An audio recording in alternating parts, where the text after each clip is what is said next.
નમસ્કાર મિત્રો, અત્યારે હું છું મારા હોમ ગાર્ડનમાં. મારી પાછળ તમે જોઈ શકો છો. આજે એક નાની પણ ખૂબ જ અગત્યની બાબત તમારા સાથે મિત્રો શેર કરવી છે. અહીંયા જોઈ શકો છો સરસ મજાનો આજે કુંડામાં છે ને આખો આ ફુદીનો વાવ્યો છે. અત્યારે ટૂંક સમયમાં મેરેજની સિઝન પણ આવી જશે. ઘણા બધા લોકોને મેરેજ એટેન્ડ કરવાના થાય, બહારનું જમવાનું થાય, વેકેશન પણ મિત્રો અત્યારે ટૂંક સમયમાં શરૂ થઈ જશે. બહાર જઈને બહારનું જમવાનું વધારે થતું હોય છે, જેના કારણે આપણે પેટની સમસ્યા થતી હોય છે, જેવી કે જમ્યા બાદ પેટ ભારે લાગવું, પેટમાં ગેસ થઈ જવો, ખાટા ઓડકાર આવવા, કબજિયાત, આવી ઘણી બધી સમસ્યાઓ મિત્રો થતી હોય છે. તો આજે હું તમને એક સિમ્પલ અને સોબર ઉપાય તમારા સાથે મિત્રો શેર કરું છું. એને તમે ખાસ કરીને ફોલો જરૂરથી કરજો કે જે લોકોના પેટમાં આ બધી સમસ્યાઓ થતી હોય. તો તેના માટે મિત્રો 3 થી 4 અલગ અલગ વસ્તુની જરૂર પડશે. પહેલા નંબર પર આવે છે મિન્ટ, એટલે કે મિત્રો ફુદીનો. મેં ઘરે જ વાવેલો છે. આ પ્રમાણે જો તમારે પણ ઘરે વાવવો હોય તો જસ્ટ તમારે એક ડાળી માર્કેટમાંથી તમે ફુદીનાની લઈ આવો.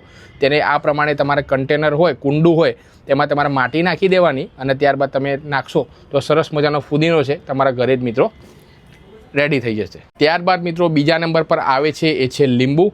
ત્રીજા નંબર પર આવે છે એ છે કાળા મરી અને ચોથા નંબર પર આવે છે એ છે જિંજર, એટલે કે આદુ. તો તમારે સૌ પ્રથમ તો મિત્રો એક ડાળ જે હોય એ તમારે ફુદીનાની લેવાની છે. ત્યારબાદ તમારે અડધા લીંબુની જરૂર પડશે, 2 નંગ કાળા મરી અને નાનો એવો ટુકડો તમારે આદુનો તમારે લેવાનો છે.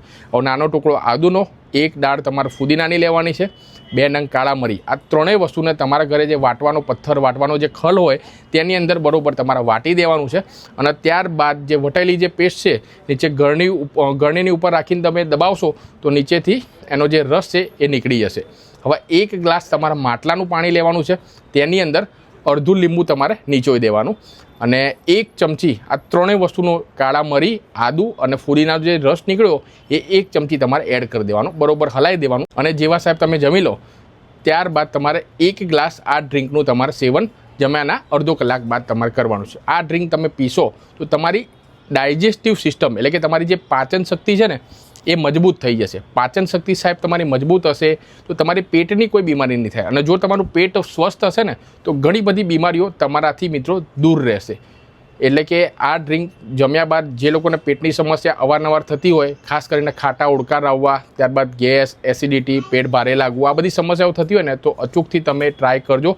આ સાથે સાથે જો મિત્રો તમે આ પ્રમાણે મેં તમને બતાવ્યું ને એ પ્રમાણે કુંડામાં જો તમે મિન્ટ એટલે કે ફુદીનો તમે વાવશો ને તો તમારા ઘરમાં મચ્છરો પણ મિત્રો પ્રવેશશે નહીં. કારણ કે આની સ્ટ્રોંગ સ્મેલના કારણે મચ્છરો છે એ પણ તમારા ઘરમાં પ્રવેશશે નહીં, જેથી કરીને ડેન્ગ્યુ, મેલેરિયા, ચિકનગુનિયા જેવી બીમારીથી પણ તમે આસાનીથી મિત્રો બચી શકો છો. અને મિત્રો આ ડ્રિંક છે તમારા શરીરમાં ઠંડક પણ પ્રદાન કરશે. તો અચૂકથી તમે ટ્રાય કરજો અને આ વિડીયો તેવા તમામ ભાઈઓ બહેનો સાથે જરૂરથી શેર કરજો કે જે લોકોના પેટમાં વારંવાર ગેસ, એસિડિટી, ખાટા ઓડકાર અને એસિડિટીની સમસ્યાથી મિત્રો કંટાળી ગયા હોય.